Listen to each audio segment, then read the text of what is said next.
If the Nationals have any hope at success this year, they're going to need a big season from Luis Garcia. So today, I'm going to tell you all about the upside that Luis Garcia brings for the Washington Nationals, and that'll start right after this. You are Locked On Nationals, your daily Washington Nationals podcast, part of the Locked On Podcast Network, your team every day.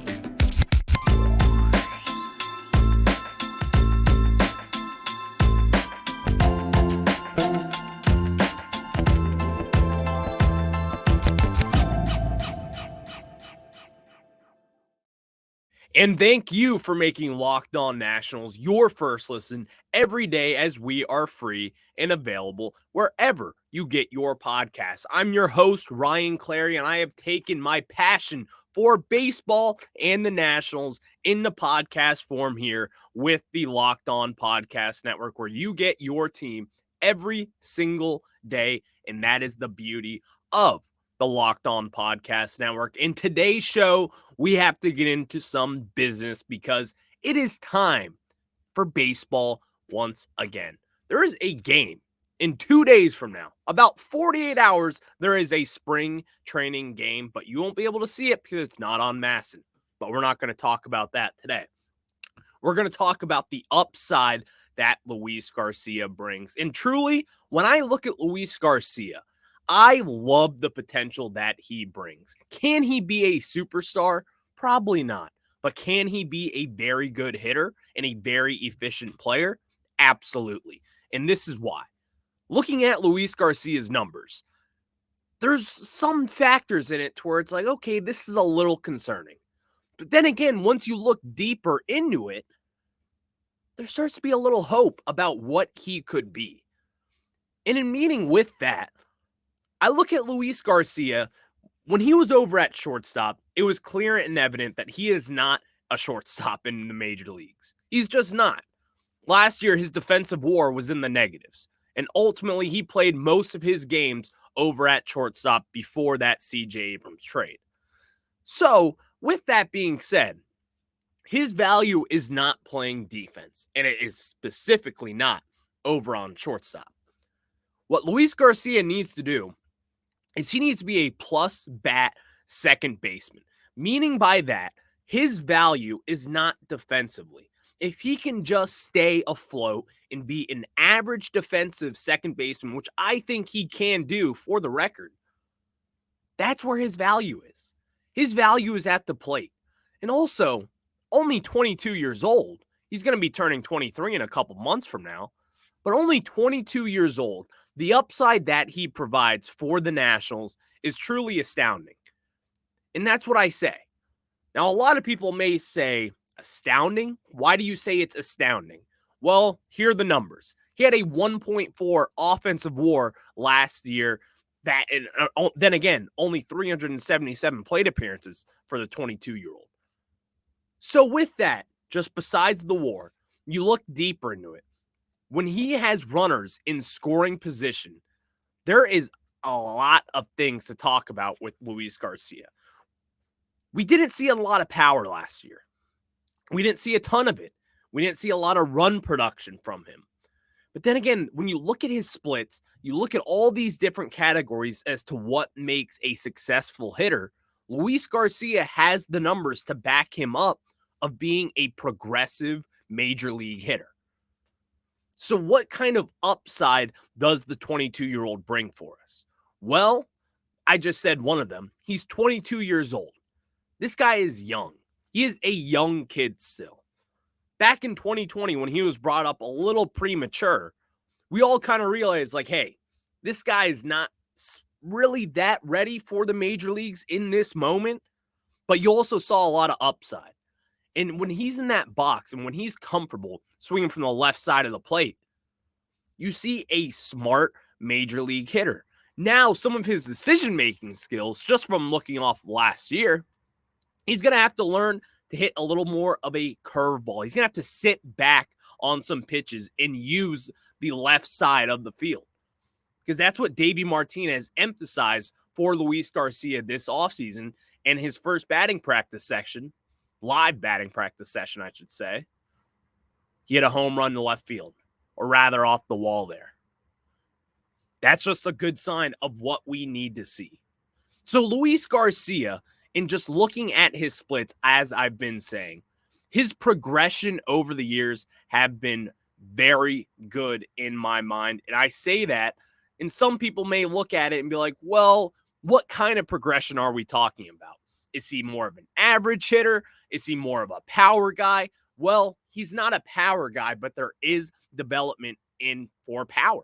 He has the potential to be a 15 to 20 home run guy. You saw it last year. When he gets a hold of the ball, it's kind of similar to Lane Thomas in a sense.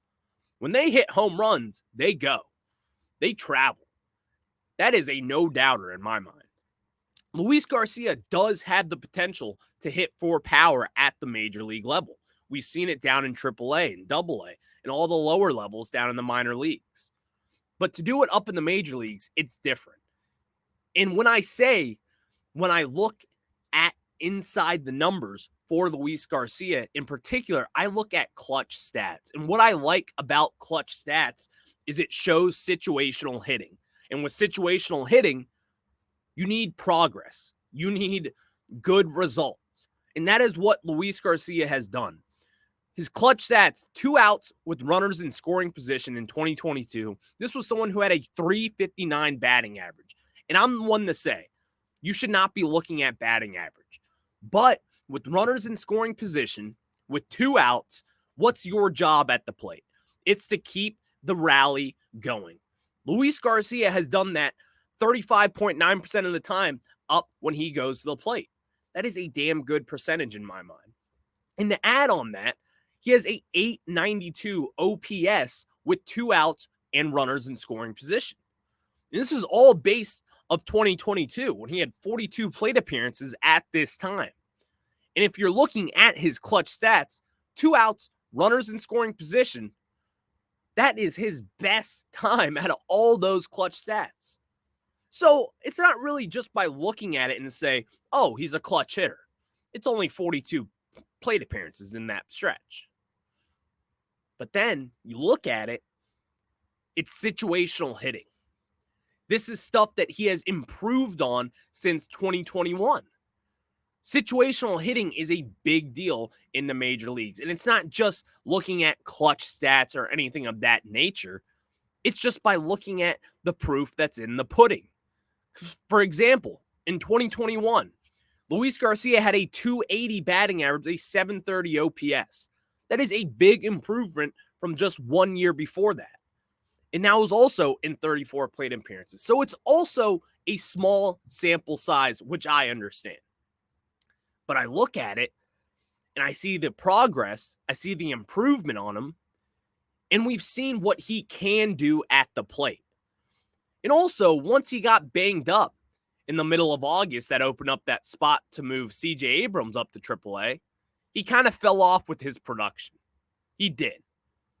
Because when you're looking at his splits of 2022 and looking at the first half compared to the second half, it is a little not great, you could say. His first half of the season, he had a .295 batting average, the .304 OBP, and a .715 OPS. Looking at it in the second half, .259 batting average with a .695 OPS. You see a little drop off, but then again, when you look at it by the months, it's a little more telling in my mind. His first month in June, in 26 games started, he had a .327 batting average with an .817 on-base plus slugging. In August, when he got banged up, he only played in 13 games in that time. .327 batting average with an .833 OPS. Coming back from injury, September and October, he fell off the charts. A .240 batting average, a .653 OPS in 29 games and 124 plate appearances. So, judging by the numbers, what is his potential? What is his ceiling for Luis Garcia? And I've said it before, and I'll say it again. He could be a plus bat at second base. And in a league to where second base is kind of like the redheaded stepchild. It's a little of a disrespected position. It's kind of like toss Cesar Hernandez in there. No, he sucks. I'm sorry. But no, we can't do that. You have to have a productive hitter in that spot, in my mind. You have to. Because second base is kind of like oh, you're a failed shortstop, so we're going to move you over to second base, which is the case most of the time. A lot of the times, really. Because there's no true, real second baseman coming into the major leagues. Unless you transition him from shortstop to second base in the minors, and that was your deal. But Luis Garcia went through the minors as a shortstop. That was his projected spot. It's not going to work there, so now we're going to stick you over at second base, and this is what you're going to have to do to be successful. You will have to be a successful big piece in the order, probably batting first, second, third, or who knows where Davey will have him lined up. But he's going to have to be progressive at the plate. And you've seen him take the strides that are necessary to make yourself into a big league hitter. Now it's just time to start working on some power, working on all the different things that becomes to make a big league hitter, because that's his value. That's his ceiling. You're not going to get a gold glove out of him. You're not going to get a silver slugger out of him, but he could be a plus bat at second base. And if he just takes that next step with generating more walks, cutting down on the strikeouts, and just really hitting on the road as well, because in 2022, his home numbers back at Nationals Park were very good compared to his away numbers. And also, that's just more of a comfort thing with that. Just to allude to those numbers, he batted .328 at home with an .817 OPS compared to on the road, a .226 batting average, a .596 on base plus slugging. A lot of that has to do with comfort in my mind. And I talked a lot about comfort with pitching and catchers and all of that. But it is also the case when it comes to hitters. You're comfortable at your park. You're comfortable at your home when you're sitting on your couch. Well, it's the same for professional hitters and professional athletes as well. You're at the plate. You take 100 swings a day at that park for 81 games a year. You're taking 100 plus swings in that batter's box at Nationals Park. It's comfort, man. You see it. You can see the ball differently. You know where all the different spots for shade will be. All of it is comfort. And so with Luis Garcia, if he can develop into being that good to solid starting second baseman, then we got ourselves a solid opportunity with Luis Garcia for this season. But next, I want to talk about the Nationals' top 6 consensus prospects across the board and how someone in particular is kind of all over the map with these projections. I'm going to get down to the bottom of that after I tell you guys about my friends from FanDuel. The midway point of the NBA season is here, and now is the perfect time to download FanDuel, America's #1 sportsbook, because new customers get a no-sweat first bet up to $1,000. That's bonus bets back if your first bet doesn't win. Just download the FanDuel Sportsbook app. It's safe, secure, and super easy to use. So then you can bet on everything from the money line to point scores and threes drained. Basketball is back tonight across the sports world, so I'm going to take the Warriors money line. That's kind of an easy bet. I'm going to go with the defending champs. Real easy. Plus, FanDuel even lets you combine your bets for a chance at a bigger payout with a same-game parlay. So don't miss a chance to get your no-sweat first bet up to $1,000 in bonus bets when you go to FanDuel.com/lockedon. That's FanDuel.com/lockedon to learn more. Make every moment more with FanDuel, the official sports betting partner of the NBA.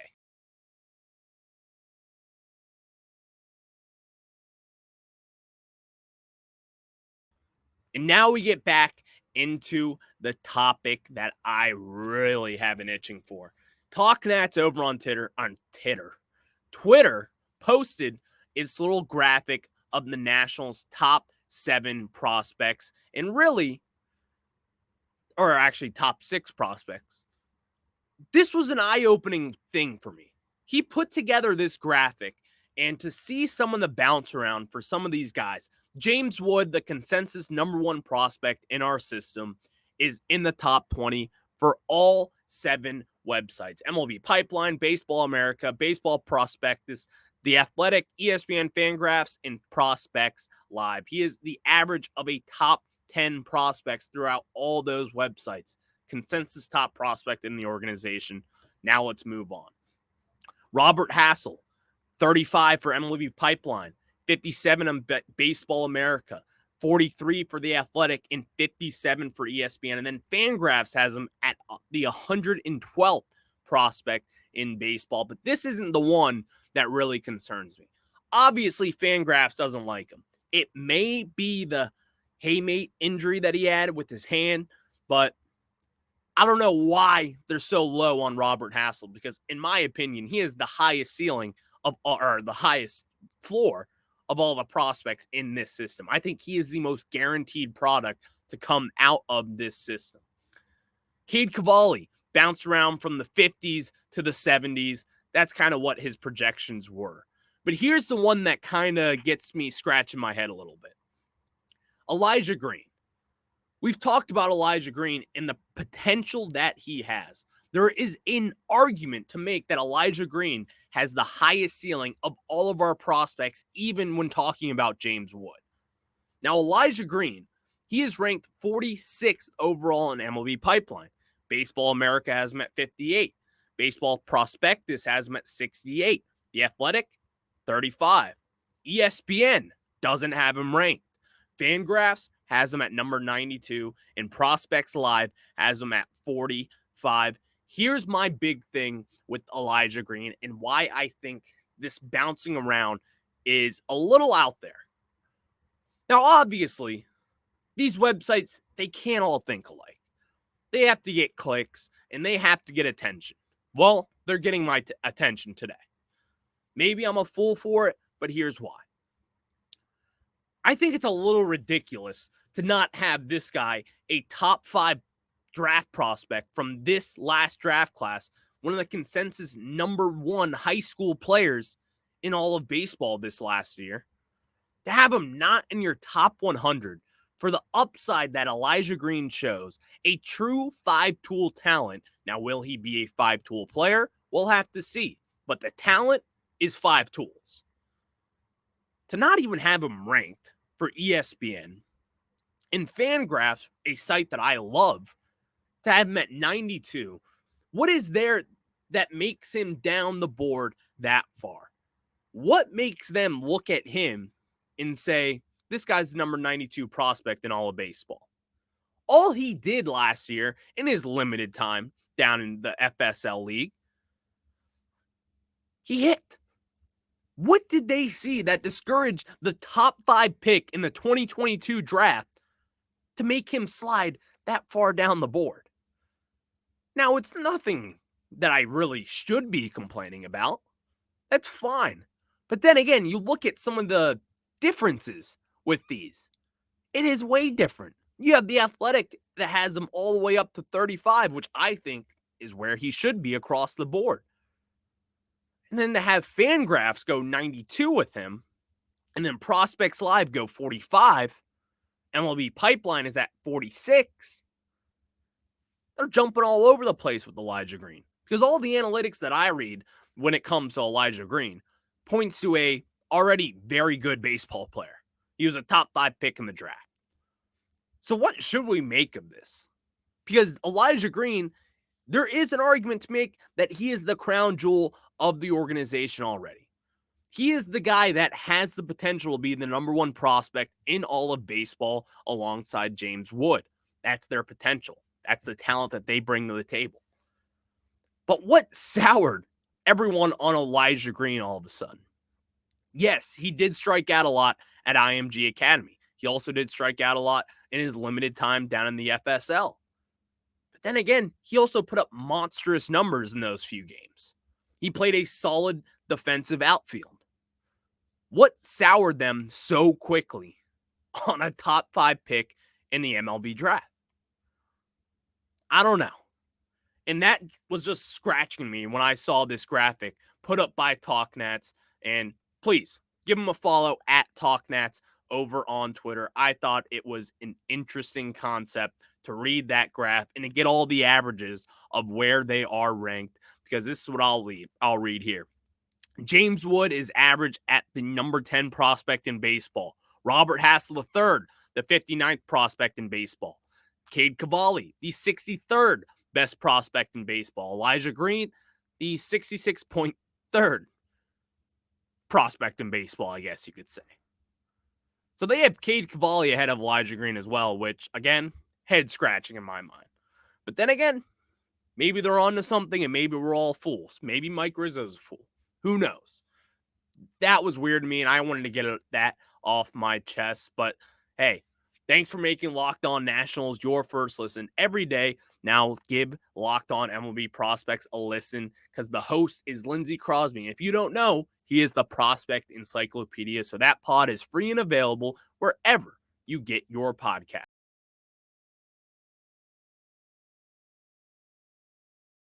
And I want to get into a little agent news, because Keibert Ruiz has now switched agents from Scott Boras to Octagon Sports, and that news was broken by TalkNats as well over on Twitter, and this is great news. Keibert Ruiz was a Scott Boras client. If you remember, he actually switched to Scott Boras as his client back around when the Nationals traded for him. And if you aren't aware, the Lerners and Scott Boras, they do have a relatively good working relationship with signing guys in the past, but also a lot of guys have left as Scott Boras agents. But here's the big picture thing that I'm looking at. This opens up the possibility of the Nationals extending Keibert Ruiz if he progresses well as the prospect that he is, because this was someone who was a top 50 prospect in all of baseball. That's no joke. And when we traded for him, you traded away Max Scherzer and Trey Turner, and Keibert Ruiz was the main piece of that deal. Josiah Gray was also in that return. But looking back on it, Ruiz was the crown jewel of that trade class. So, what does it mean?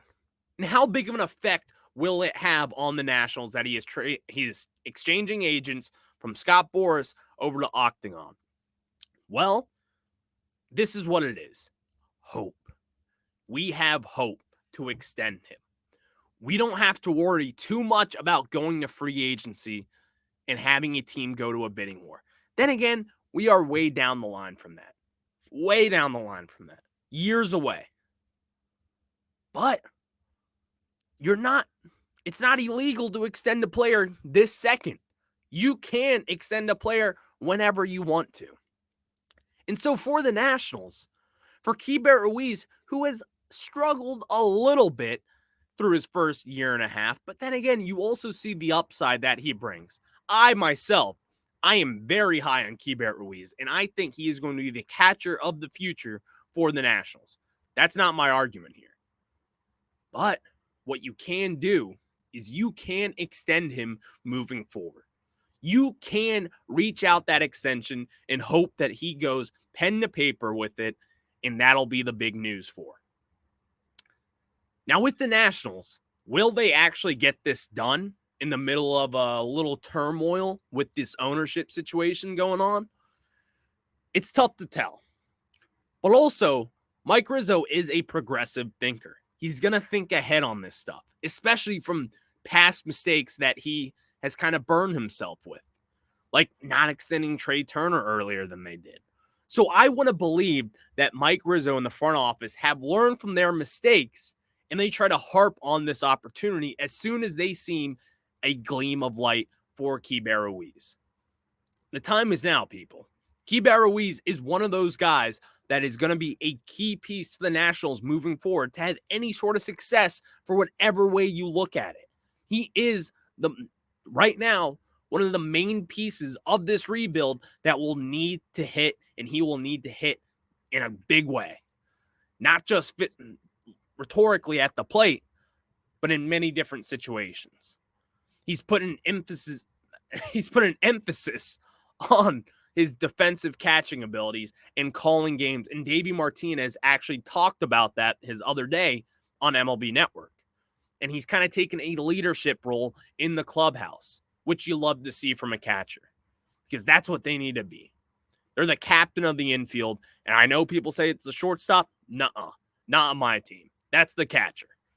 So thank you guys for making Locked On Nationals your first listen every day. Now make Locked On MLB Prospects, hosted by Lindsey Crosby, your second listen today, as that pod is free and available wherever you get your podcasts. Again, guys, thank you for tuning in. And I apologize about not having an episode yesterday. I have been getting over a cold, and it's baseball season. You're going to have to battle through some injuries sometimes. That goes for me as well. But I was on the IL for just one day. We're back and better than ever.